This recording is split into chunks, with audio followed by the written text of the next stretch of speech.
मंगलाचरण एतत्सुरासुरमणोऽसिन्धवन्दितम् दोदगायिकम्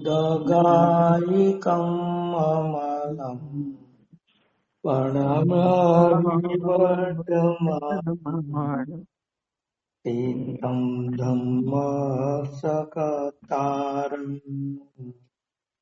शेषे पुनर्तीर्थयरे ससौवसिद्धे विशोधसभावे समणीयणानदन्तण चरित तव वीर्याय ते ते सौवे समगं पतेगमेव पतेगम् वन्दामि यवर्तन्ते अरहन्ते मानुषे केते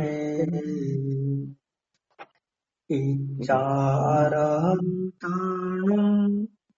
सिद्धाणं तनमो गणराडम् अजावयवगानम् सावुणं चैव संवेदिम् तेजिं विशोधदन्तण नाणपाणासमं समासेज्य उवसंपयामि कुम्भम् जत्तो निर्वाण संपत्ति।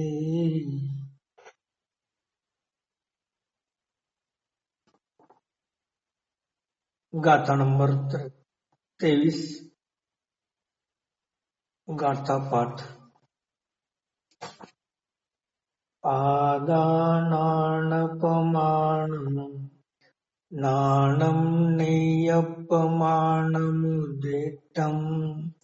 लोनीयं लोयालोयम् तम्मानानं तु सौवगयम्। आचार्य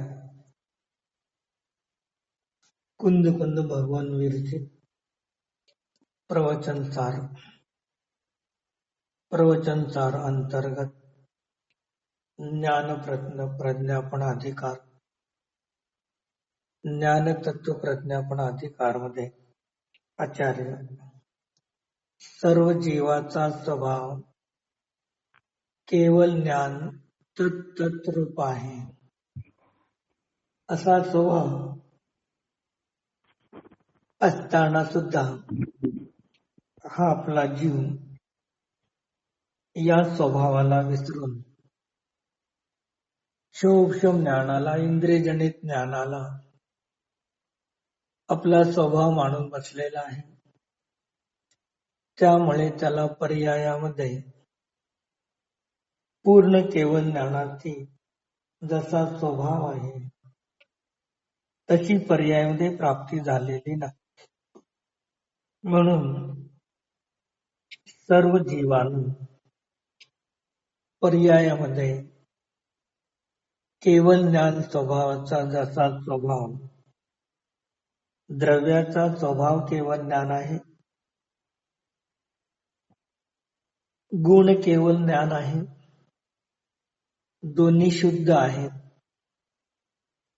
आणि द्रव्य गुणाच्या प्रमाणे पूर्ण पर्यायामध्ये शुद्धीची अभिव्यक्ती होण्यासाठी आचार्य आपणाला या स्वभावाचं ज्ञान करून देतात.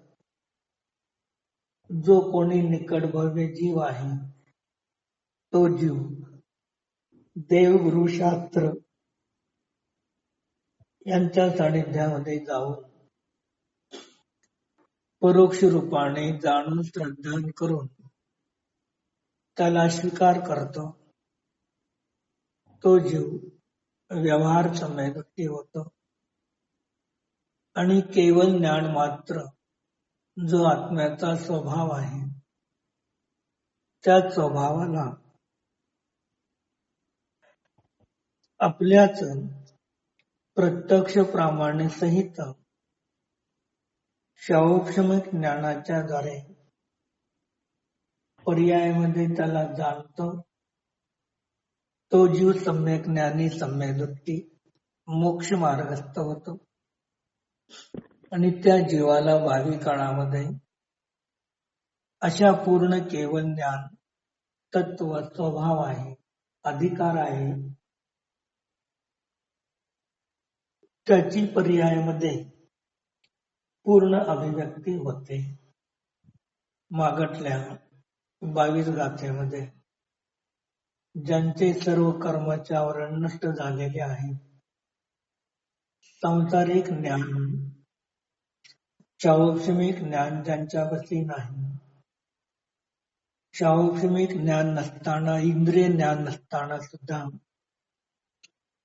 इंद्रियाच्या सर्व विषयाला जाणण्याची ज्यांच्यामध्ये शक्ती प्रगट झालेली आहे, असं अविनाशी लोकोत्तर केवळ ज्ञान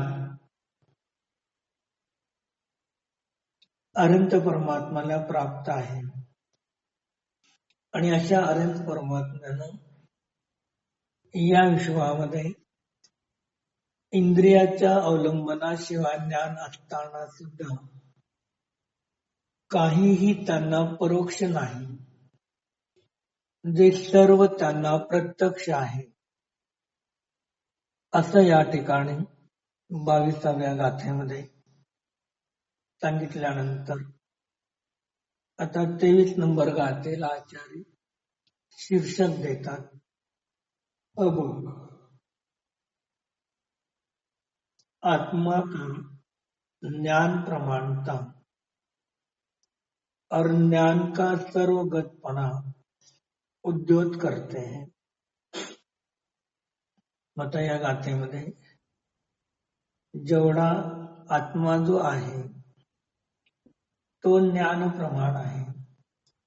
जी जेवढं ज्ञान आहे तेवढाच आत्मा आहे, त्याच्यापेक्षा अधिक किंवा कमी नाही हे सिद्ध करणार आहे. आणि ज्ञान जे आहे ते ज्ञान सर्वगत आहे.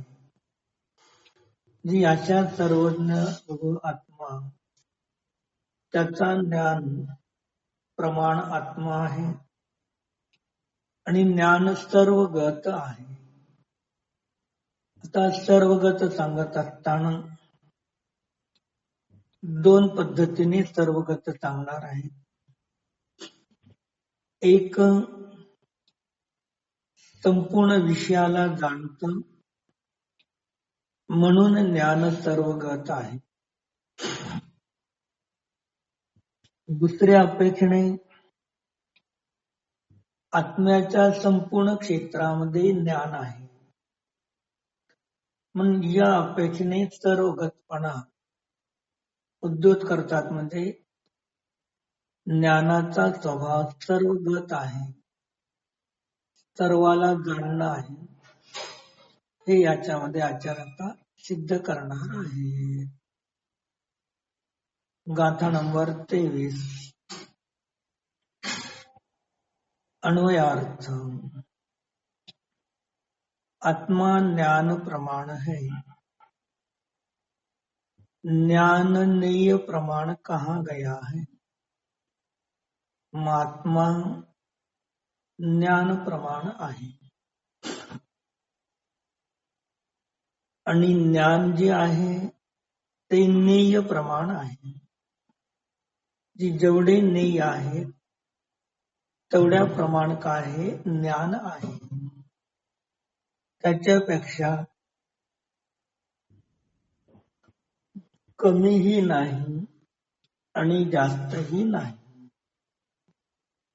आणि जे नेय आहेत, लोक आलोक आहेत, इथले ज्ञान सर्वगत सर्व व्यापक है.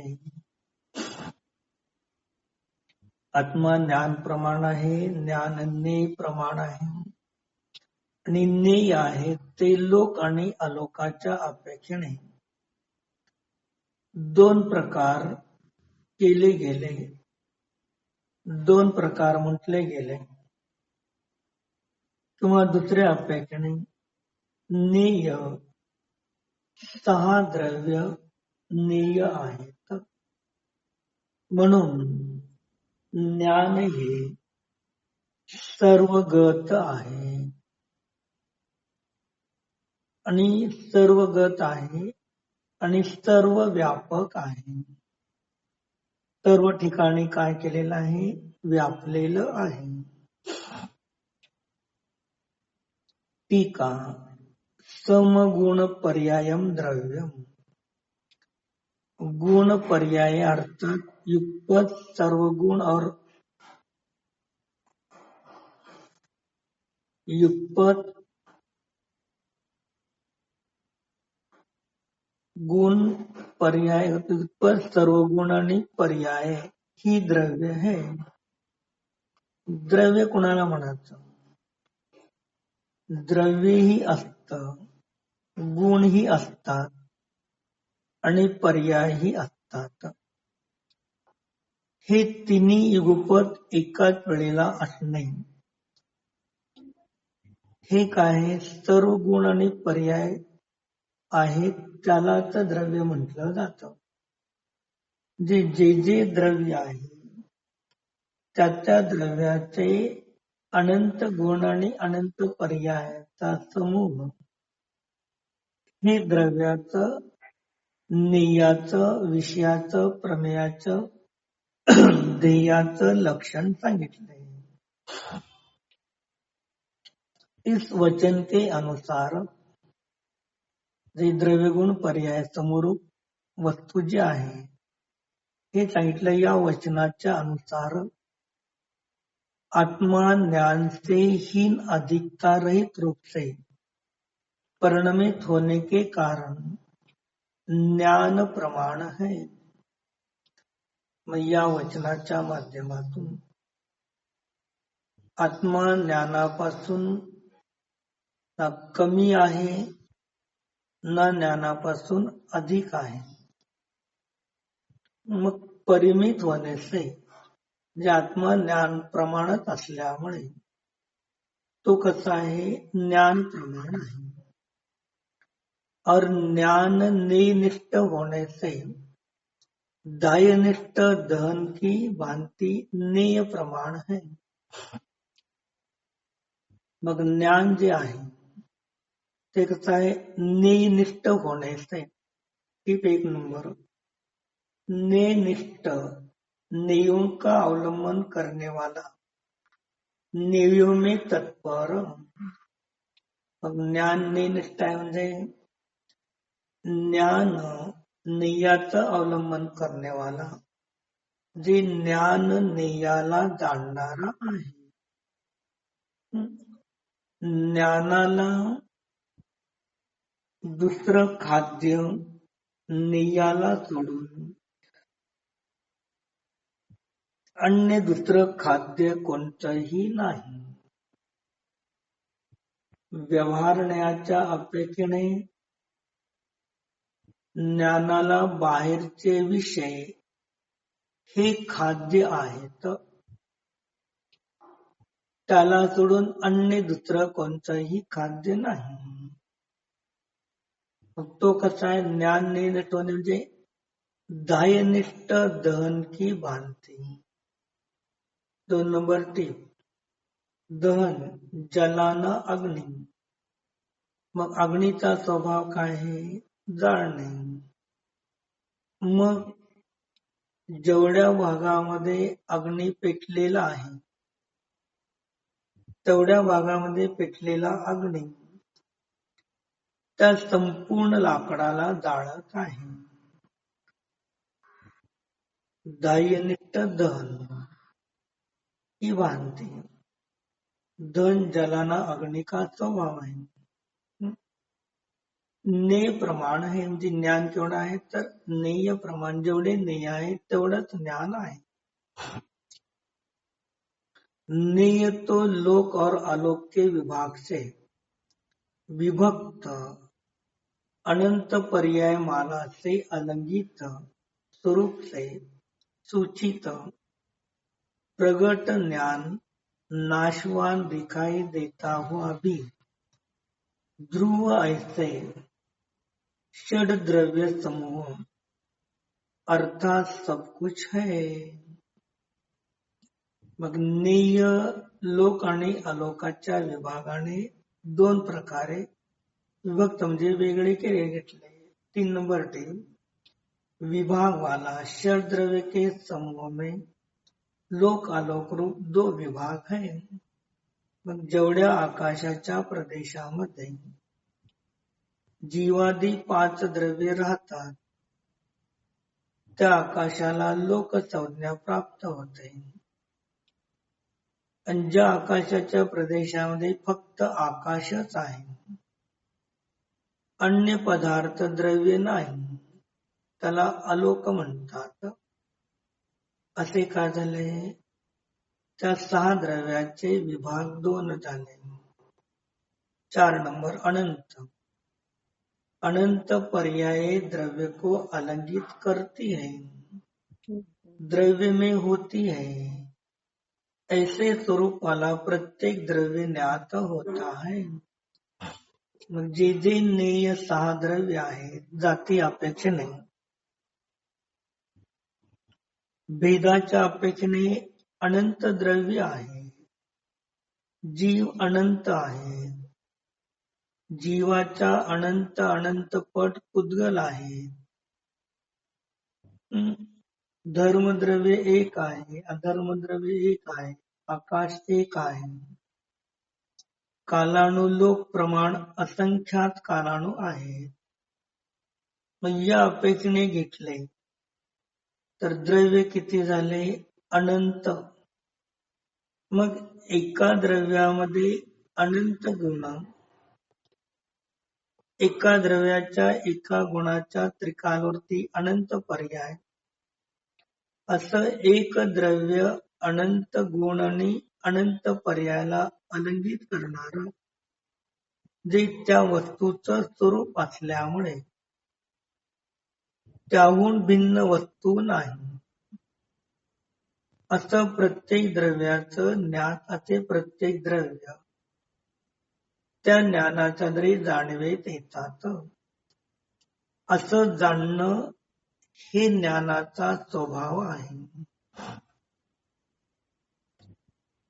प्रगट ज्ञान, असं प्रगट ज्ञान त्या सर्वाला युक्त जाणतं. आणि नाशवान दिखाई देता हुआ भी ध्रुव. मग ज्ञान एक पर्याय उत्पन्न होते, पूर्वीची पर्याय नष्ट होते, वर्तमान पर्याय उत्पन्न झाले, पुढच्या समयात भविष्य पर्याय उत्पन्न झाले, वर्तमान पर्याय नष्ट झाले. या अपेक्षेने जाणण्यामध्ये एक पर्यायाची उत्पत्ती आणि एक पर्यायाचा नाश दिसून येत असताना सुद्धा ध्रुव असे 6 द्रव्याचा समूह, ते 6 द्रव्य द्रव्य रूपाने समूह रूपाने सर्व काही त्याच्यामध्ये गर्भित होतात. जेवढे अनंत आहेत ते सर्व अनंत काय झाले? त्या 6 द्रव्यामध्ये गर्भितात. त्याला सोडून अन्य काही वेगळं नाही. नेय 6 द्रव्य का समूह अर्थात सब कुछ है. 6 द्रव्याला तोडून विश्वामध्ये 7वे द्रव्य नाही आणि 6 द्रव्याला सोडून कम द्रव्य नाही. इतले निशेष आवरण के क्षय के समय ही लोक और आलोक के विभाग से विभक्त समस्त वस्तुओं के आकारों के पार को प्राप्त करके उसी प्रकार अच्युत रूप रहने से ज्ञान सर्वगत है. मग आगम भाषेच्या अपेक्षेने काय झालेलं आहे, निश्चयच आवरणाचा नाश झाला, म्हणजे ज्ञानावरणे, दर्शनावरणे, मोहने आणि अंतराय या चार घाती कर्माचे सौर आवरणाचा नाश झाला. द्रव्य कर्माचा आगम भाषाने, अध्यात्म भाषाने भाव कर्माच्या आवरणाचा अभाव झाला. त्याच वेळेला लोक आणि अलोकाच्या विभागाने विभक्त असणारे समस्त वस्तू त्यांच्या आकाराला पाराला प्राप्त करून मग समस्त वस्तूच्या आकाराला पाराला प्राप्त करतो, म्हणजे संपूर्ण वस्तूला जाणण्याचं कार्य करतो. उसी प्रकार अच्युत रहने से ज्ञान सर्वगत है.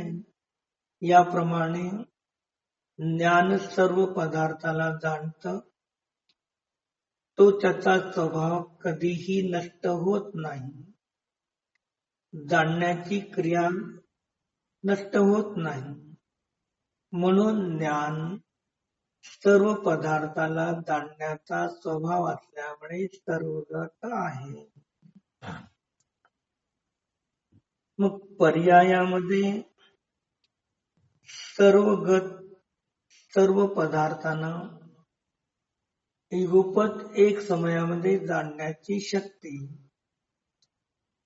कार्यरूपाने अभिव्यक्ती 13व्या गुणस्थानामध्येच होते. पूर्ण शुद्ध निश्चयनयाच्या अपेक्षेने. अशुद्ध निश्चयनय मधला पूर्ण शुद्ध निश्चयनयाच्या अपेक्षेने ते हे कार्याची अभिव्यक्ती 13व्या गुणस्थानामध्ये एकदा प्रगट झाली तर साधी अनंत कालापर्यंत ती शक्ती कधीही पर्यायगत नष्ट होत नाही. आणि अशा साधी अनंत पदार्थाला युगपत प्रत्यक्ष जाणणाऱ्या साधी अनंत केवळ ज्ञानाच्या पर्यायांची उत्पत्ती होऊन नष्ट जरी झाली तरी तो ज्ञानगुण केवळ ज्ञानगुण कधीही नष्ट होत नाही. तो कारण स्वभाव कधीही नष्ट होत नाही. मग अशा अनंत गुणाला धारण करणारा आत्मा तोही कधी नष्ट होत नाही. म्हणजे कारण द्रव्य, कारण गुण, कारण पर्याय आणि कार्य पर्याय यांचा कधीही अभाव होत नाही. जी कार्यामध्ये अशा सर्व पदार्थांना युगपत जाणण्याची जी शक्ती प्रगट झाली ती कारण स्वभावामध्ये होती. पण कारणामध्ये शक्तीचा सद्भाव असल्याशिवाय कार्यामध्ये अभिव्यक्ती होत नाही. कारणामध्येच जर सामर्थ्य नसेल तर कार्यामध्ये सामर्थ्य प्रगट होऊ शकत नाही. ज्याप्रमाणे पाणी आहे आणि पाण्यामध्ये अग्नीला भडकवण्याची, वाढवण्याची कारणरूप शक्तीच पाण्यामध्ये नाही तर ते पाणी अग्नीला वृद्धिंगत वाढ करू शकत नाही. दुसरं उदाहरण वाळू आहे. वाळू या वर्तमानाच्या कारणामध्ये घट पर्यायाला उत्पन्न करण्याच्या शक्तीचाच अभाव आहे. म्हणून ती वाळू काय आहे, घट उत्पत्तीला कारण होत नाही. कागदाचे फूल आहे. त्या कागदाच्या फुलामध्ये सुगंध उत्पन्न करण्याची कारणामध्ये शक्ती नाही, म्हणून कार्यामध्ये प्रगट होऊ शकत नाही. पुरुषामध्ये गर्भधारणा होण्याची शक्तीचाच अभाव आहे, म्हणून पुरुष कधीही गर्भधारणा करू शकत नाही. म्हणजे कारणामध्ये शक्तीचा अभाव असेल तर कार्यामध्ये कधीही अभिव्यक्ती होत नाही, आणि कारणामध्ये शक्ती असेल तरच कार्यामध्ये अभिव्यक्ती होते. म्हणून आचार्य म्हणतात, कारणानुविधायी कार्याने. जवसाचे बी पेरल्यानंतर कधीही ज्वारी गहू येत नाही. गहू ज्वारी पेरून कधीही मका येत नाही. मग जसं कारण असतं तसंच कार्याची उत्पत्ती होते. वांझ स्त्री आहे, त्या वांझ स्त्रीला कारणामध्ये पुत्र उत्पत्ती होण्याची योग्यताच नाही. कंशंख योनी असणाऱ्या स्त्रीमध्ये उमास्वामी आचार्य सांगतात की त्या जीवाला गर्भधारणाची उत्पत्ती होत नाही, आणि गर्भधारणाची उत्पत्ती झाली तरी तो तिथे राहत नाही. मग असे कारण आहे. बालब्रह्मचारी स्त्री आहे, तिला कधीच गर्भधारणा होणार नाही. मग तसं इथे आचार्य सांगतात, कारणामध्ये शक्ती होती, ती कार्यामध्ये शक्ती प्रगट झालेली आहे. मग असं आपल्या आत्म्यामध्ये, आपल्या आत्म्याचा स्वभाव केवळ ज्ञान आहे, केवळ ज्ञान गुण आहे. मग कारण केवळ ज्ञानाच्या, कारण केवळ गुणाची, कारण केवळ शक्ती पर्याय प्रगट आहे. आणि आता कार्यामध्ये क्षौष्मिक शक्ती प्रगट आहे. आणि आपल्याही आत्म्याच्या कारण द्रव्य, कारण गुण, कारण पर्यायामध्ये, कार्यामध्ये पूर्ण केवळ ज्ञान प्राप्त होण्याची शक्ती आजही आपल्यापाशी आहे. आणि अशा परिपूर्ण केवळ ज्ञान शक्तीने युक्त आत्म्याला लोक अलोकातील संपूर्ण पदार्थांना युक्त जाणणाऱ्या शक्तीने युक्त असा आपला आत्माही वर्तमानमध्ये त्या ज्ञान तत्वाच्या शक्तीने आत्ताही परिपूर्ण आहे. आणि अशा केवळ ज्ञान स्वभावरूप शुद्ध आत्म्याला जो जीव प्रामाण्यसहित प्रत्यक्ष ज्ञानाने अनुभव करेल, तो आज निश्चय सम्यक वृत्ती, निश्चय सम्यक ज्ञानी, निश्चय सम्यक चारित्रवान होतो. आणि पुढे भावी काळामध्ये जसा पुरुषार्थ होईल आणि क्रमनिमित्त पर्यायाची योग्यता असेल, अशा क्रमनिमित्त पर्यायाची योग्यता आणि पुरुषार्थ या दोहोंच्या सद्भावामध्ये आणि मुनिलिंग धारण करून छपक्षणीवरती आरूढ होईल, तर आपल्याही पर्यायामध्ये ती प्रगट होण्याची सर्व द्रव्याला, त्यांच्या आनंद गुण पर्यायाला इतपत एक समयात जाणण्याच्या क्षणिक उपादानामध्ये कार्यरूपाने अभिव्यक्ती होते. तेव्हा चार आघाती कर्म स्वयमेव निघून गेलेले असतील. आणि असा साधी अनंत केवळ ज्ञान पर्यायाला उत्पन्न करून नष्ट होत असताना सुद्धा तो गुण आणि द्रव्य कधी नष्ट होणार नाही, असा आत्ता माझ्यापाशी तो स्वभाव आहे. म्हणून एक द्रव्याच्या शक्तीच्या अभिव्यक्तीतून त्यांच्या कारणाच्या कार्याचं ज्ञान करून घेऊन आपल्यामध्येही कारण रूपाने तो स्वभाव आत्ता विद्यमान आहे आणि त्या कारण स्वभावाला मी कार्यामध्ये प्रगट करू शकतो. असं जो जीव जाणून श्रद्धान करून अनुचरण करेल तो जीव सम्यक दृष्टी होतो, म्हणजे भव्यत्व शक्तीची अभिव्यक्ती होते. आणि ज्या जीवाच्या भव्यत्व शक्तीची अभिव्यक्ती झाली तो जीव भावी निर्वाणचा भाजन आहे, जे भावी काळामध्ये केवळ ज्ञान प्राप्त करून निर्वाणाला जाणार आहे. हे आपणाला एक जीवामध्ये प्रगट होऊ शकतं. तर माझ्यामध्येही ती शक्ती आहे आणि ती आत्ता आहे, त्याला प्रगट करायचं नाही. हे जाणून आपल्याला काय झाला, जीवनामध्ये फायदा. भावार्थ, गुण पर्याय से द्रव्य अनन्य है. मग द्रव्य आणि गुणाला तोडून पर्यायातून द्रव्य वेगळं नाही. इथले आत्मा ज्ञान से ही अधिक न होने से ज्ञान जितना ही है. म्हणून आत्मा ज्ञानापासून कमी अधिक नाही.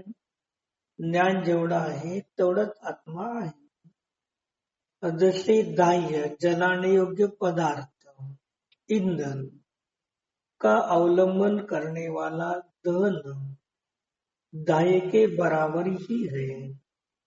मग जळणारी वस्तू आणि जाळणारा अग्नी, मग जेवढं इंधन आहे, जळण्यायोग्य पदार्थ आहे, तेवढा त्या ठिकाणी कसा आहे, अग्नी आहे, बराबर आहे, कमी जास्त नाही.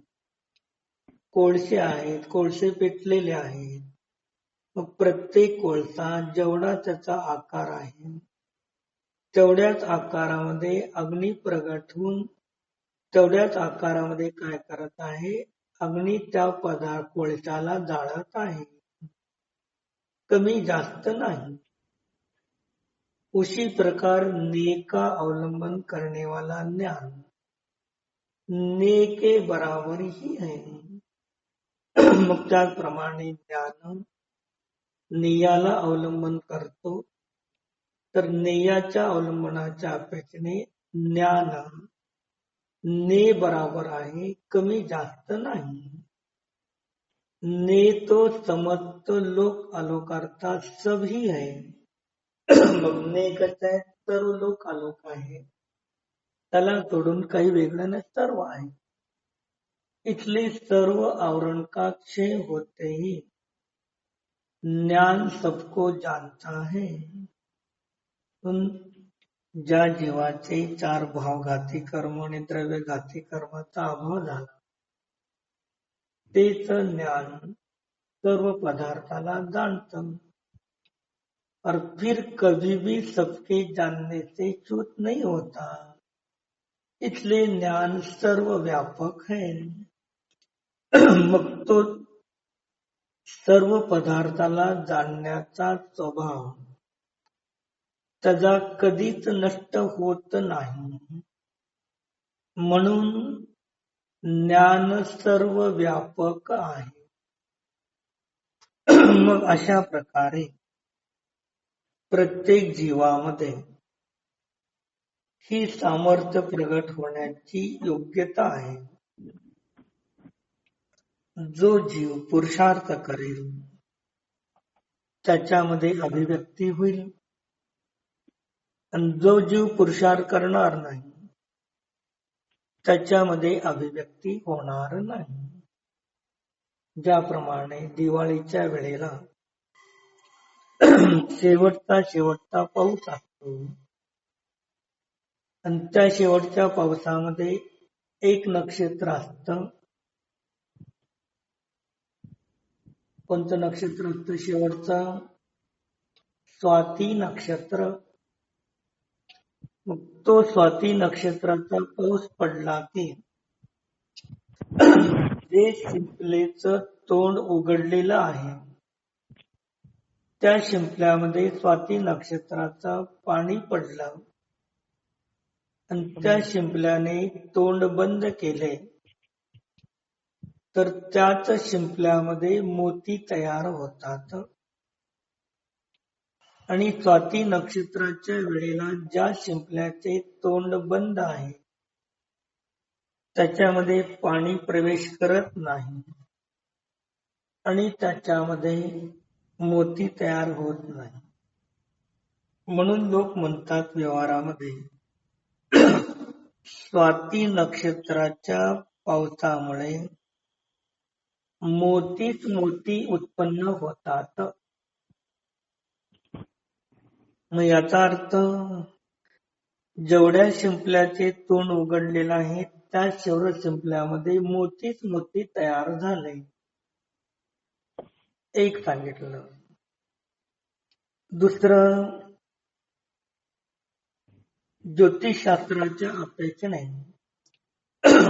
स्वाती नक्षत्रामध्ये पडलेला पाऊस ज्या ज्या शेतामध्ये पडलेला आहे त्या ठिकाणचं धान्य काच मोत्यासारखं जाड भरीव आणि भरपूर त्या ठिकाणी पीक येतं. मग असंही शुद्ध आत्म्याची अनुभूती रूपी स्वाती नक्षत्राचं जल ज्या जीवाच्या गर्भामध्ये पडतं शुद्ध आत्म्याची अनुभूती रूप त्या जीवाचं काय आहे मोतीच मोती होतात. आणि ते कसे आहेत ओरिजिनल मोती आहेत डुप्लिकेट नाहीत.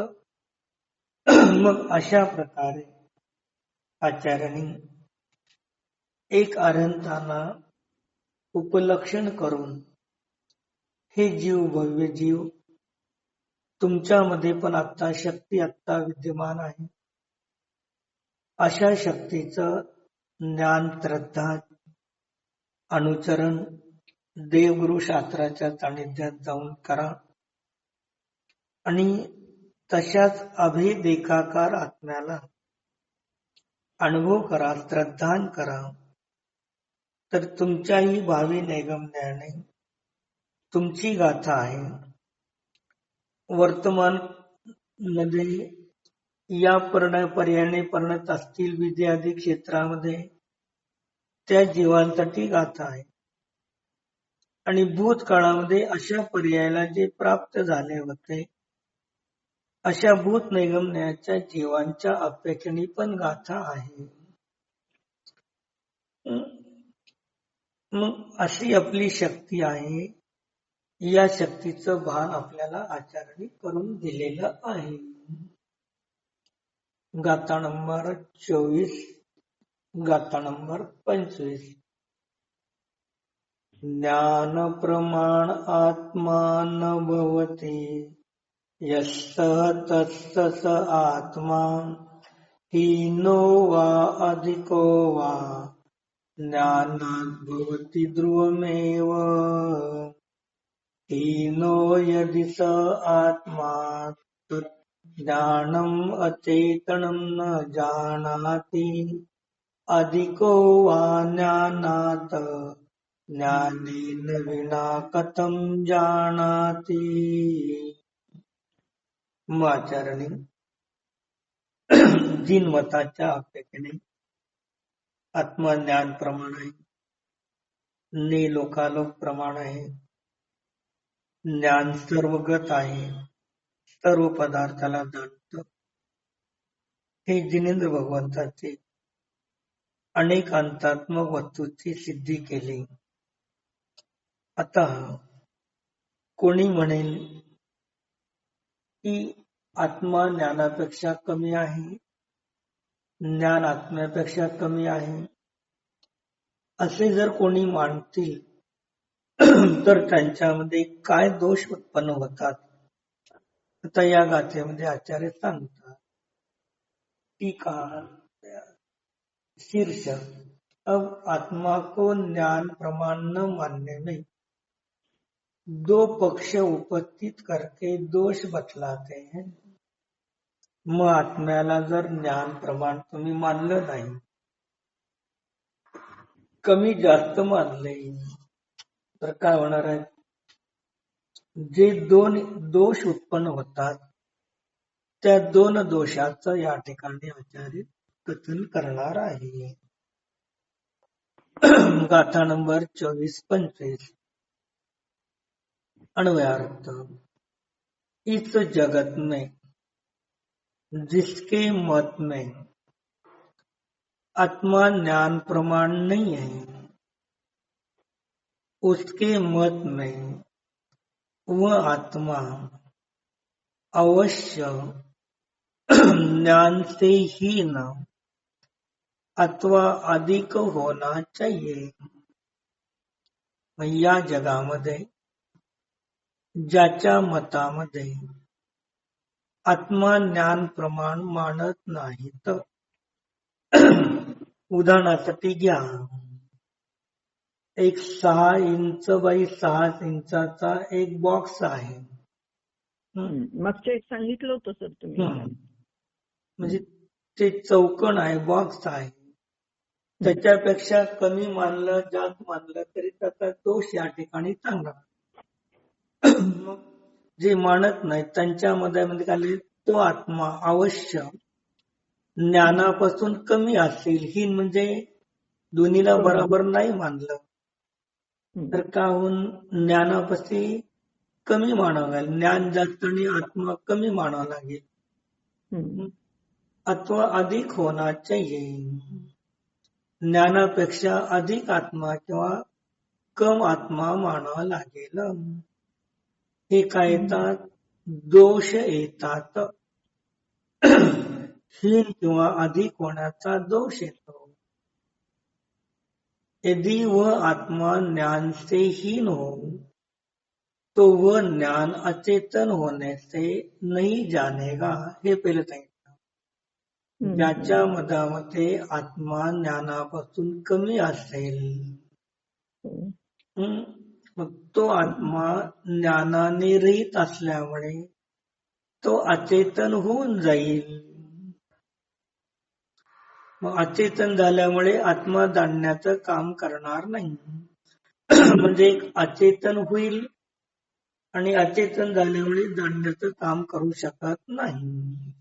एखादं उदाहरण देऊन सांगा ना सर.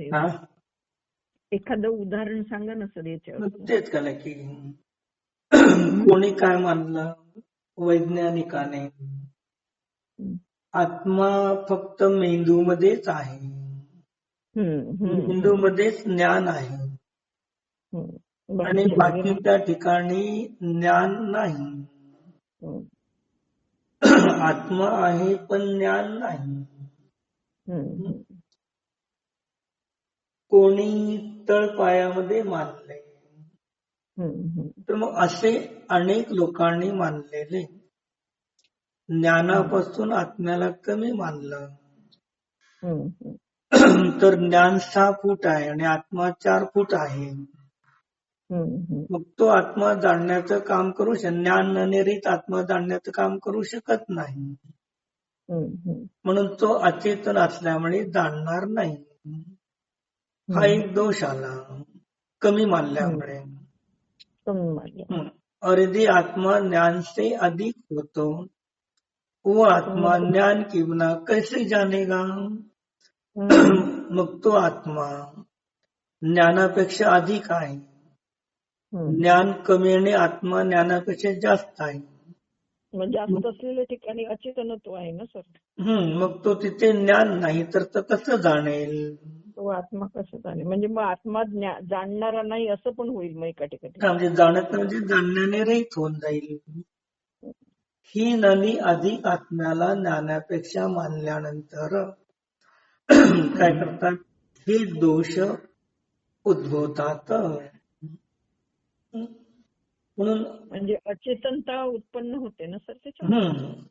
जे जाणण्याची क्रिया होत म्हणजे त्याला अचेतन म्हणावं लागेल. कमी जरी कमी मांडला तर ज्या ठिकाणी तो ज्ञान आहे पण तिथं आत्मा नाही मांडला तर तिथं आत्मा हा अचेतन मानला जाईल. आणि ज्ञानापेक्षा जास्त मानला जास्त मांडला तर जिथं जास्त मांडला तिथं ज्ञान ते नाही, जाणण्याचं काम होणार नाही तिथं. ज्ञान नाही म्हणून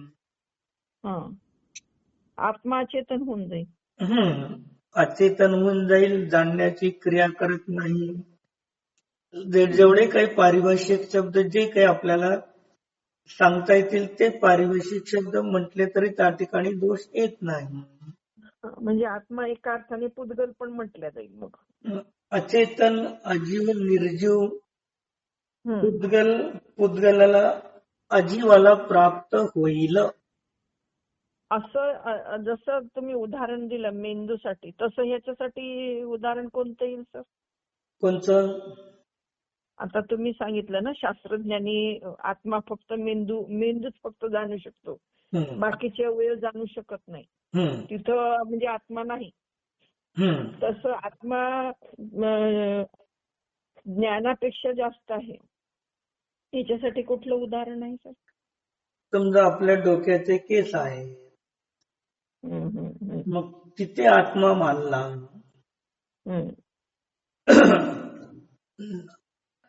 ज्ञानापेक्षा अधिक मानला, ज्ञानापेक्षा अधिक मानला. मेंदूपर्यंत, डोक्यापर्यंत समजा ज्ञान आहे आणि आत्मा केसापर्यंत मानला, त्याच्यापेक्षा अधिक मानला. मग ते केसाला कटिंग करत असताना त्याला काही संवेदन होतं का? नाही होत ना. मग तसं आत्मा त्या ज्ञानापेक्षा अधिक मानला तर तिथे आत्मा तर आहे पण ज्ञान नाही, म्हणून तो संवेदन करणार कसा? जे हीन आणि अधिक मानल्यानंतर अचेतन आहे म्हणा किंवा जाणत नाही, दोन्हीचा अर्थ एकच झाला. म्हणून जेवढं ज्ञान आहे तेवढाच आत्मा आहे. तर ज्ञान का सांगितलं? श्रद्धा, चारित्र्य, आनंद, वीर हे अस्तित्व आधी का सांगितलं नाही? कारण ज्ञान स्वपर प्रकाशक आहे ना सर. ज्ञान स्वपर प्रकाशी आहे आणि जैन अजैन सर्व जीव आत्म्याला ज्ञान स्वरूप मानतात. जे सर्वांना परिचित आहे, जीवाचा ज्ञान स्वभाव, जाणणे स्वभाव, त्याला मुख्य करून कथन केलेलं आहे. बरोबर. मग इथे जाणण्याच्या अपेक्षेने चर्चा केली. आता तुम्ही श्रद्धा घ्या, चारित्र्य घ्या, बाकीचे गुण पण घ्या, पण ते बाकीचे गुण जाणण्याची क्रिया करत नाहीत का नाही? जाणणे स्वप्रकाशी आहे फक्त. म्हणून ज्यांच्यामध्ये स्वपर प्रकाशीपणाचा अभाव आहे त्या गुणाला मुख्य करून कथन केलेलं आहे, आणि ज्याच्यामध्ये स्वप्रकाशीपणाचा अभाव आहे पण परप्रकाशीपणाचा अभाव आहे त्यांना या ठिकाणी मुख्य केलं जात नाही. गौणता आहे. मग ज्ञानासंगत तुम्ही श्रद्धा, चारित्र्य आधी सुद्धा अधिक माना तरी चालणार नाही, कमी मानलं तरी चालणार नाही. मग या अपेक्षेने आचार्यांनी त्या ठिकाणी सांगितलं. ठीक आहे. म्हणून ध्यान शिबिरामध्ये अग्निधारणे तळावे सगळी कर रिम रिम रिम लिहायला सांगितलं नाही. मग ते सगळीकडे चेतना चेतना चेतना आहे, हे सर्व ठिकाणी आत्मा आहे तर सर्व ठिकाणी चेतना आहे, हे संवेदन तुम्हाला सर्व ठिकाणी आहे हे दाखवण्यासाठी त्या ठिकाणी केलेलं आहे. ठीक है। यदि यह स्वीकार किया जाए कि यह आत्मा ज्ञान से ही नाही तर आत्मा ज्ञानाहून कमी आहे,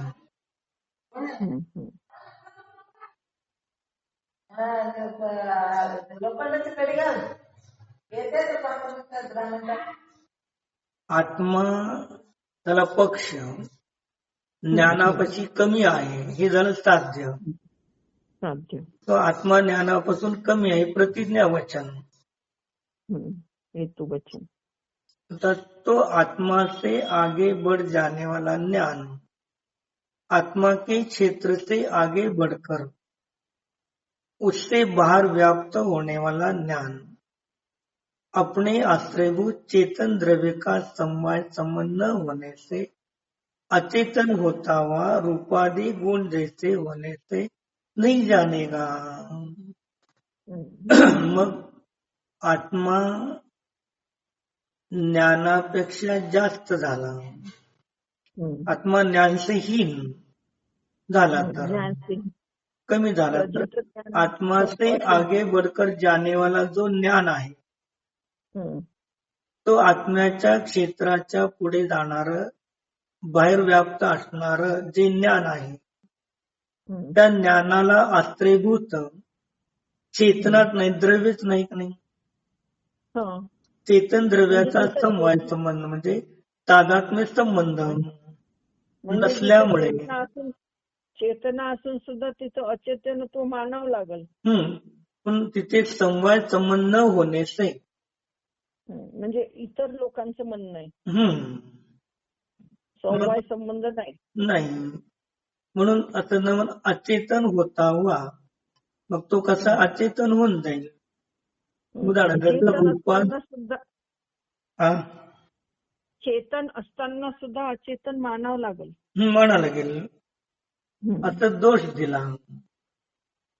मग रूपाधी गुण जसे होणे ते नाही जाणेगा. आता पुद्गलाचे रूपाधी गुण आहेत ते जसे जाणतात का, नाही जाणत. मग तसं रूपाधी म्हणजे ज्ञानाने रहित मानावं लागेल. आता रूपाधी म्हटलं की तिथं अचेतनत्व पुद्गलत्व, तिथे पुद्गलाचं अचेतन रूपाधी घेतलं तर तिथे ज्ञानाचं काय रूप, ज्ञानाचं जाणणे रूप आहे ते पण अचेतन मानावं लागेल. होणे से नहीं जानेगा, ते जाणण्याचं काम करणार नाही. पुद्गल जसं जाणत नाही तसं.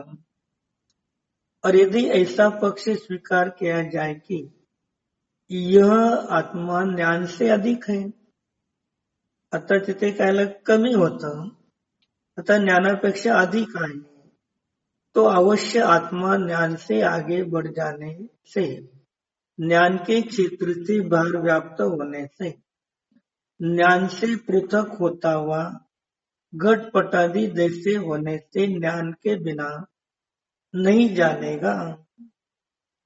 मग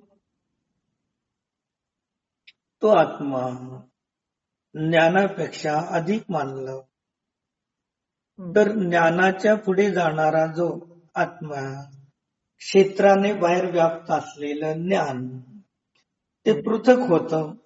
जसे घटपटादी पदार्थ वेगळे आहेत का नाही, घटपटादी जैसे होणे से वेगळे आहेत, ते जसं जाणण्याचं काम करत नाही तसं ज्ञानाशिवाय नाही जाणणार. मग ज्ञान नाही तर आत्मा जाणेल का, जाणण्याचं काम करणार नाही. इसलिए यह आत्मा ज्ञान प्रमाण ही मानना योग्य है. यासाठी आत्मा ज्ञान प्रमाण हे तुम्हाला मानण्यात योग्य आहे.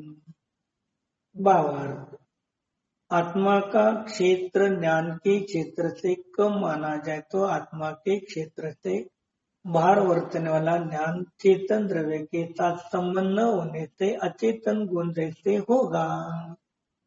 मग आत्म्याच्या क्षेत्रापेक्षा ज्ञानाचं क्षेत्र जास्त मानलं तर आत्म्याच्या क्षेत्रावरून बाहेर असणार ज्ञान त्याला अचेतना संगत संबंध, मग चेतनाचा संबंध नाही म्हणून त्याला अचेतन मानावं लागेल. मग अचेतन गुण जसे पुद्गलाचे आधी अन्य द्रव्याचे गुण होतात तसं इसलिए यह जानने का काम नहीं कर सकेगा. त्यामुळे काय करतो, तो जाणण्याचं काम करणार नाही. जैसे कि वर्ण गंध रस स्पर्श इत्यादि अचेतन गुण जानने का काम नहीं करते, तसे पुद्गलाचे गुण जाणण्याचं काम करत नाही. तसं का होऊन जाईल? ज्ञानाच्या क्षेत्राच्या बाहेर असणारा आत्मा ज्ञानाने रहित असल्यामुळे तो जाणण्याचं काम करणार नाही. यदि आत्मा का क्षेत्र ज्ञान के क्षेत्र से अधिक माना जाए तो ज्ञान के क्षेत्र के बाहर वर्तने वाला ज्ञान आत्मशून्य ज्ञान के बिना जानने का काम नहीं कर सकेगा. मग आत्म्याच्या क्षेत्रापेक्षा ज्ञानाचं क्षेत्र अधिक मानलं तर ज्ञानाच्या क्षेत्राच्या बाहेर वर्तणारा असणारा आत्मा तो ज्ञान शून्य असल्यामुळे तो काय जाणण्याचं काम करू शकणार नाही. जैसे कि ज्ञान शून्य घटपट इत्यादि पदार्थ जानने का काम नहीं कर सकते. जसे घटपटादी पदार्थ जाणण्याचं काम करत नाही तसं तो आत्मा सुद्धा जाणण्याचं काम करणार नाही. इसलिए आत्मा तो ज्ञान से ही न अधिक है किंतु ज्ञान जितना ही है. म्हणून आत्मा ज्ञानापेक्षा काही कमी नाही आणि ज्ञानापेक्षा अधिक नाही. जेवढं ज्ञान आहे तेवढा आत्मा आहे आणि जेवढा आत्मा आहे तेवढं ज्ञान आहे. कमी जास्त नाही. म्हणून याच्यात म्हणून काय सांगितलं जिनागमामध्ये पर्यायाचं लक्षण काय सांगितलं? द्रव्याचं लक्षण काय सांगितलं? द्रव्य कुणाला म्हणतात? जे गुण द्रव्य जे गुणाला आणि पर्यायाला प्राप्त होते त्याला. प्रवेशिकामध्ये अनंत गुणांच्या समूहाला द्रव्य अनंत गुणांच्या समूहाला द्रव्य म्हणतात. गुण कशात म्हणतात? जे स्वतःमध्ये असतात त्याला गुण म्हणतात. जे द्रव्याच्या सर्व भागामध्ये सर्व गुण पर्यायामध्ये असतात. पर्याय कशात म्हणतात? गुणाच्या याला याला विकाराला विभावाला पर्याय म्हणतात. गुणांच्या विकाराला पर्याय म्हणतात. दुसरं काय म्हणलं? पर्यायाच्या व्याख्या द्रव्याच्या सर्व क्षेत्रामध्ये राहते सर्व कालामध्ये राहत नाही त्याला पर्याय म्हणतात. म्हणजे मग द्रव्याच्या सर्व क्षेत्र आलं का नाही? कमी जास्त झाले का? नाही. मग पर्याय सर्व क्षेत्र आहे तर गुण सर्व क्षेत्र आहे.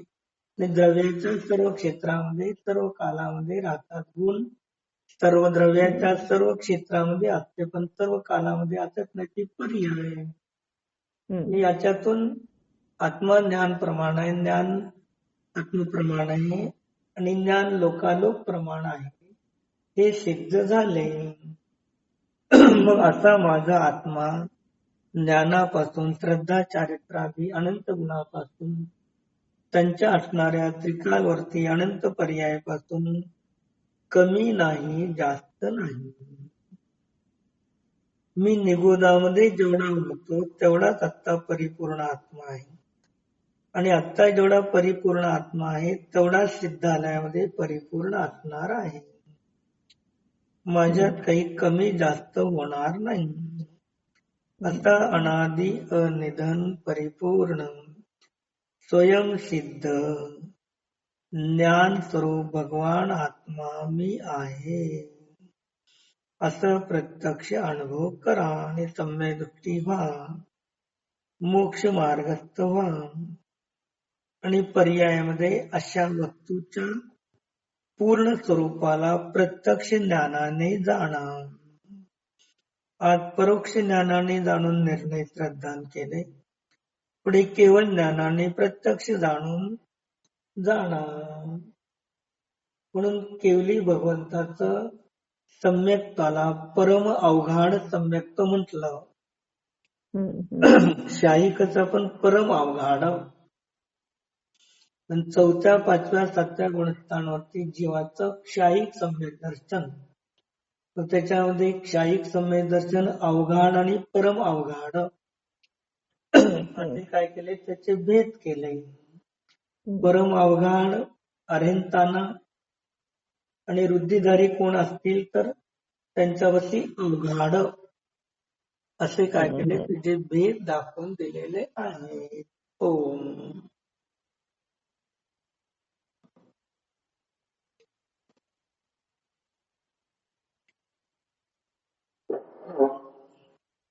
शुद्धोऽहम् परिपूर्णोऽहम् ज्ञानानन्दस्वरूपोऽहम् परमपूज्य परमात्मस्वरूपोऽहम् स्वयं सिद्ध परमात्मस्वरूपोऽहम् निरागस्वरूपोऽहम् ॐ शान्ति शान्ति शान्ति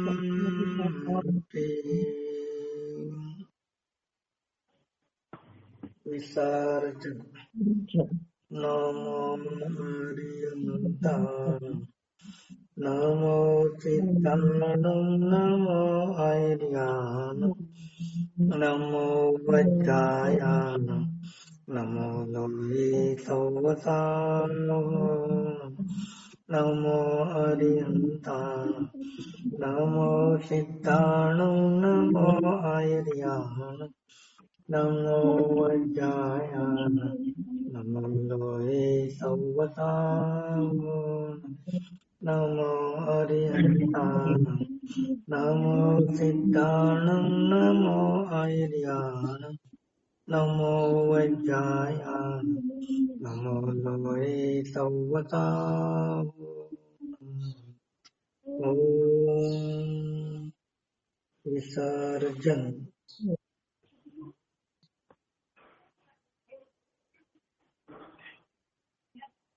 जवन से नाते तुझे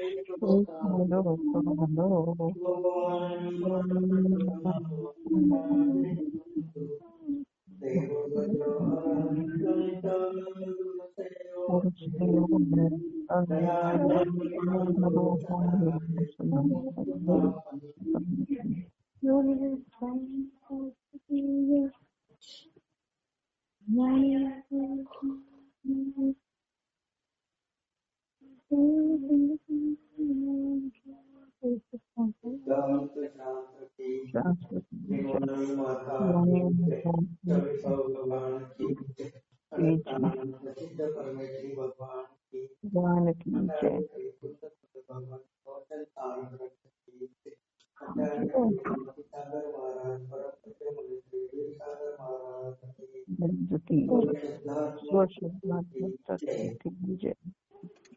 नमस्ते नमस्ते नमस्ते नमस्तु नमस्तु नमस्तु। जय जिनेन्द्र।